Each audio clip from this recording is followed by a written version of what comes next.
Conversations That Matter is a partner program for the Center for Dialogue at Simon Fraser University. The production of this program is made possible thanks to the support of the following and viewers like you. Professor Ono, welcome. Thanks for joining me. I looked at your resume, which is remarkable, and that's an understatement. And I know that you had a revered position at the University of Cincinnati. Why would you give up that path that you were on to come to UBC? What is it about UBC that made you say, I'm willing to come here? Well, it was a very difficult decision to leave the University of Cincinnati as well as the city of Cincinnati. We were incredibly well received and integrated in the school and the community. I could have stayed there forever, and it was difficult. The reason why I decided to come to UBC, to answer your question, is that it's a very special place to my family and to me personally. I was born at UBC in 1962 at St. Paul's Hospital. My father was an assistant professor of mathematics at UBC at the time. Norman Mackenzie was stepping down as president during that era. And what's happened at UBC since that time, in just half a century, half of UBC's life, is really an international success story. In many ways, it's a miracle that the institution, which was then an offshoot of McGill, and was then a very good regional university, has become one of the world's top 25 to 35 universities. And it's a miracle. And it's now expanded to go beyond Point Grey to include a significant campus in the Okanagan, which in just 10 years has become quite a force. There are almost $300 million of research going on around the VGH campus, with some world-changing research in health going on there. So the reason why I moved to UBC was to be part of one of the biggest success stories in academia around the world. Okay, so that lays the groundwork. Where do you envision the university going under your leadership? I see no reason why UBC can't move from being one of the top 25 to 35 universities in the world to being within the top 20 universities in the world. Okay, but that's a big leap. How do you go about making that happen? Well, the leap is not that big if you think about what UBC has accomplished in its first century. But really going from probably being in the top 200 or so universities to being in the top 25 to 35 universities, that's been done largely in the past 20 to 25 years. And so moving from 25 or 35 to 20 isn't that big a jump. Now, of course... But you know as well as I do that as you start to move up... It gets harder. It gets harder. Absolutely. Each step gets much harder. And so Absolutely. It becomes a complex set of coordinated initiatives that you have to put in place to make that happen. And so how do you see yourself doing that? Well, I don't see myself doing it personally. The success of an institution really requires collective action between many different individuals. I think it's important for the president to articulate that vision, to work with various stakeholders to sharpen that vision, and that's what we're doing right now in creating our new strategic plan. But the success of it really requires alumni support, support from within the institution, support from the province, and support from philanthropy, and support from Canada. And so one of my roles is to be a connector and key spokesperson about that vision, and to get everyone excited about it and rowing in the same direction. And that's really the key role of a president. And I believe that with British Columbia being the strongest economy in Canada, with UBC and Vancouver being really a very attractive destination for the best and brightest, that the sky is the limit for what we can do. I just got to get you to hang on for a second while we take a quick commercial break. We'll be right back. Conversations That Matter is a not-for-profit program made possible thanks to the charitable support of the following and from viewers like you. Please visit conversationsthatmatter.tv and help us to continue to produce this program. How important is the research component here at UBC in you being able to realize that vision? Well, the greatest universities in the world are all centers for research and development, and UBC is one of those. To really move up the league tables or rankings, if you will, it's essential that we remain a research institution, that we are known as a place that not only teaches knowledge, but creates new knowledge. And we need to move from being the #1 innovative university in Canada, in the top 50 in the world, to being hopefully within the top 25 or 30 most innovative universities in the world. Reuters actually comes up with that ranking. And so I see no reason why we can't do that. But money plays a big part in that, doesn't Absolutely, it? absolutely. And so does that mean that you're going to be looking at being able to create a business, a model that will help to support future growth so that the university in many ways becomes an incubator? Well, let me first say that the responsibility of UBC and institutions to create new knowledge, that is a continuum of knowledge, not only that which is immediately possible to apply or to transfer that knowledge for commercial ends, that you don't know where the next transformative idea is going to come from. So I think at the core, a commitment for UBC must be to create new knowledge for the sake of knowledge. Mm-hmm. You know, if you think about all of the things that have been made possible from research, whether it's cell phone or the internet or informatics and analytics, a lot of that comes from very fundamental research, mathematics and basic chemistry and physics and basic biological research. And so pure research is really the seed corn to future innovation. And so I want to say that first because it's really, really important. I think it's really dangerous if we only think about universities as direct feeders to a pipeline of intellectual property, that really growing the foundation of basic knowledge is a key responsibility of a university.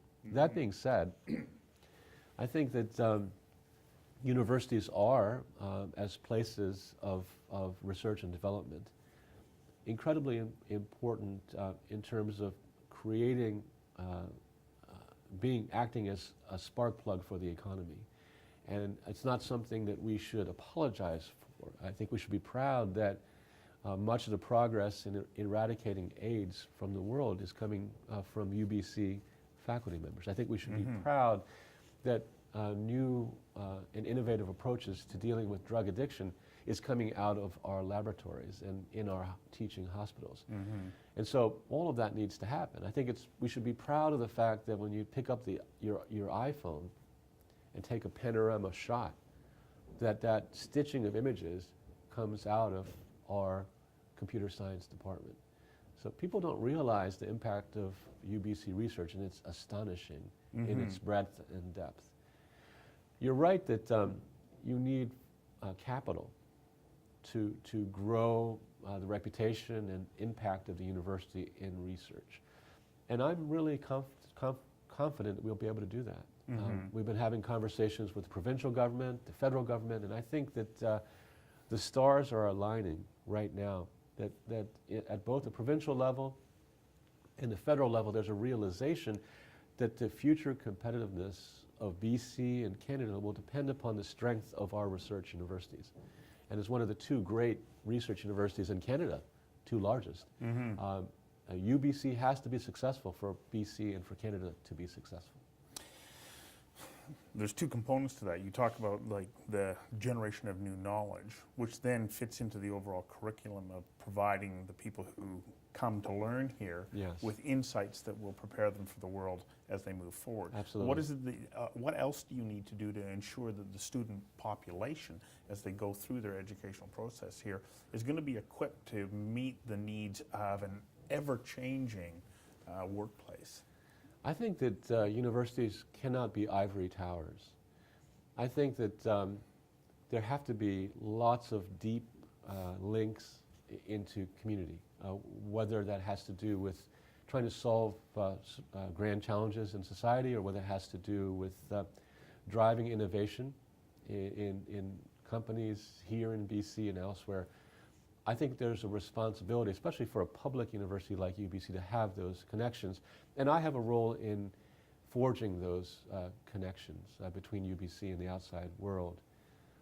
In terms of students, I think the best way to prepare them to be citizens is to create those connections and to evolve them in collaborations between university faculty and external stakeholders. So the more students are actually involved in experiential or work-integrated learning in a local company, whether it's a high-tech company, whether it's a media outlet, whether it's a newspaper, or whether it's the symphony orchestra, the more connections that we have, the better we align what they learn with what they're going to be doing once they graduate. And so UBC is, I think, one of the better universities in thinking about that. There's an Arts One program, there's an Arts Co-op, and so it's not just applied science students that are actually doing internships and co-ops. We're trying to expand that so that more students have those sorts of opportunities. So one of the legacies that I hope to leave during my tenure at UBC is to truly have built more connections and to have a meaningful experience for students outside of the classroom, outside of the campus. This is our second commercial break. We'll be back in a moment. Conversations That Matter is a not-for-profit program made possible thanks to the charitable support of the following and from viewers like you. Please visit conversationsthatmatter.tv and help us to continue to produce this program. So when you talk about build those connections, are you talking within the community of educational institutions in British Columbia, Pacific Northwest, or globally? The world. You know, our students should be going, while they're students, to different countries. They should be working in research institutes, in laboratories, in theaters, in television stations around the world. And the more we expand those opportunities for the students, the more enriching their experience will be as a UBC student. You know, we see quite a number of international students coming to BC and to UBC, but we don't see such a movement of Canadian-born students getting components or parts of their education in other institutions in different jurisdictions around the world. What can you do to help to facilitate that? Because as you pointed out, it brings tremendous benefit to the individual and to us collectively. You'd actually be surprised how many UBC students actually do spend time at foreign academic institutions. I travel around the world, and we have UBC students all over the world. And we want to increase those numbers. How can you do that? How can you help to promote that within the student body? Because there is a financial component to that as well. Oh, sure. So one of the things is to get the word out that it's a transformative experience for them, and to encourage them to consider spending some time at a foreign institution or doing an internship or co-op. And part of it has to do with what you said, eliminating the financial barrier. One of the things that I did in Cincinnati was to create a pot of money from philanthropy and from foundations that we could give out as bursaries or scholarships to students, so that we would eliminate the barrier of cost to doing that. I think most students would love to do that if it didn't cost more. And so some of that comes from reciprocal exchanges with foreign institutions where the student pays the UBC tuition and can go to Oxford or can go to Cambridge. And I hope to work with Stephen Toop as the new president of Cambridge to open up those sorts of opportunities. So the only additional cost would be the cost of travel. And if we can raise some sort of endowment so that students can be provided the cost of travel, but they're still paying a UBC tuition, if we can eliminate any barriers of the travel cost or room and board, that we eliminate that barrier. And I think that if you do that, most students, most young people would love to spend some of their time in a foreign country. So part of it has to do with getting the word out, establishing those reciprocal agreements, and creating a pot of money so that we eliminate that barrier. Well, do you also have to work with those other institutions so that you can ensure that the credits that the student gains while in attendance there are contributing back towards their overall educational objectives? Absolutely, and we have an entire office that does that, and we have hundreds of actual relationships with universities around the world, and some of them have been around for decades. So certainly that is our responsibility. They're not going to Paris to look at the Eiffel Tower. They're there to really learn something and also to get that experience of being a global citizen. International students, we know, play a role in filling out the population here. But what are your plans as far as taking the UBC experience and putting it into other jurisdictions outside of British Columbia?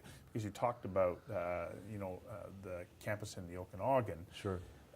Harvard, Princeton, MIT, a variety of other of the top schools in the United States have set up satellite campuses in different jurisdictions.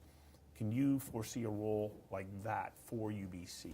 Or are we moving, like literally leapfrogging over that into more of the edX or MOOC kind of delivery of education?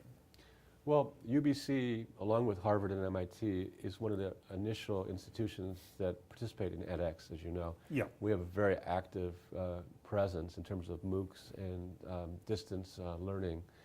So that's something that will almost certainly continue and probably expand. It's helpful for our own students, and it's also helpful to share with the world the amazing things that are happening on this campus. So I expect that to continue. A lot of those great universities do not have very ambitious expansion plans. Some of the ones that are most ambitious are, for example, New York University, Northeastern University in Boston. But the Harvards and the Princetons and the Yales and the Johns Hopkins, they all have some sort of a footprint. For example, Johns Hopkins has a footprint in Washington, D.C. and also in Nanjing. They've had that for a long time. It's very strategic. And so I'm not a proponent for international expansion for just the sake of expansion. It's got to be very carefully thought through. It has to be something that the faculty and the leadership of the faculties here want to do. You get into trouble if you're a president and you try to, in a top-down way, impose your vision on what the university should do. You know, the resources that we have are precious.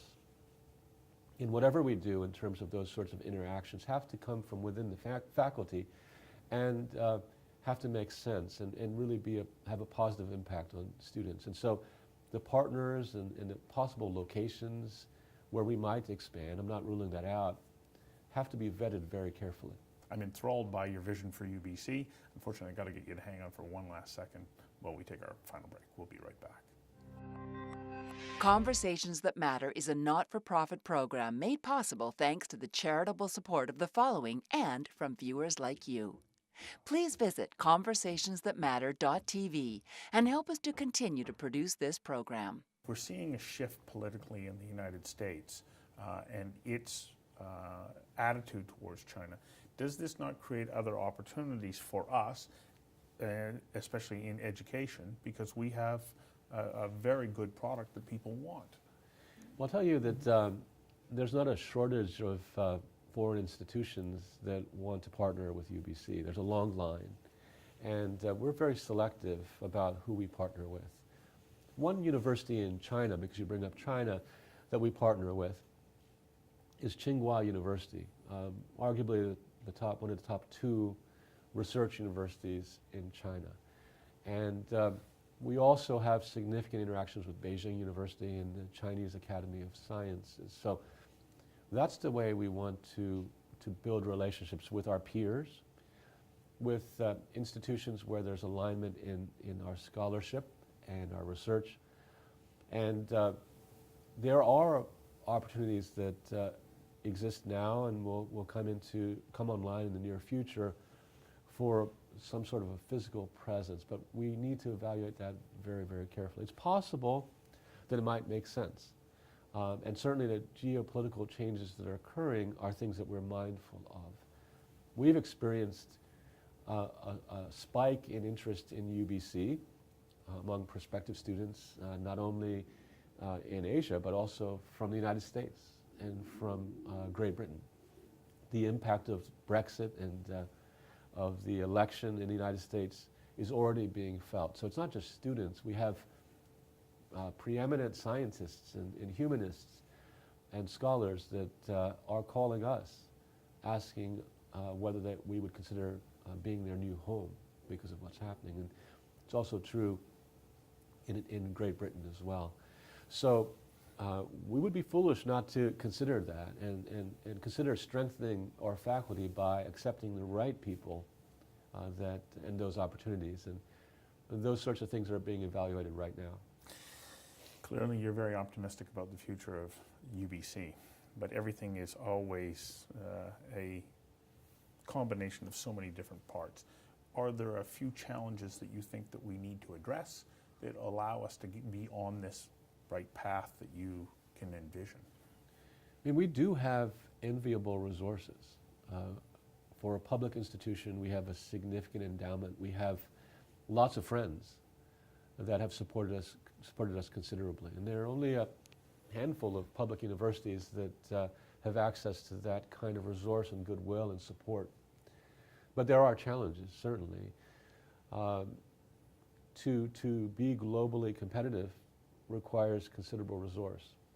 If you look at some institutions such as Johns Hopkins, they've gotten $1 billion from a single donor, Bloomberg. There are other universities like the University of Oregon that have gotten 400 or 500 million from a single donor. So to keep pace and to move up those rankings, we need to be equally competitive in identifying resource. So that's one challenge. Mm-hmm. Another challenge has to do with the cost of living in Vancouver. We're not the only distinguished and strong university that's based in an expensive area. Columbia University is one in Manhattan. Stanford University and UCSF and Berkeley are all in the San Francisco Bay Area. University College London, Imperial College, King's College, they're all in London, England, and they're just as expensive, if not more expensive, than Vancouver. But to compete for talent and for students, we need to have answers to how they can afford to live here. And we're actively working on that. That is a big challenge, and it's one that faces not just UBC, but so many other organizations here in British Columbia. Absolutely. And we do have one card that most institutions do not have, and that is that we have lots of land. Mm-hmm. And as you've probably noticed, we're building our own city. Yes. And we're dramatically expanding the number of rooms for students, where we will soon be, if we're not already, the largest residential campus in Canada. We will soon have 16,000 rooms for students. And so the change of UBC from being a commuter campus to being one where it's significantly residential has been remarkable.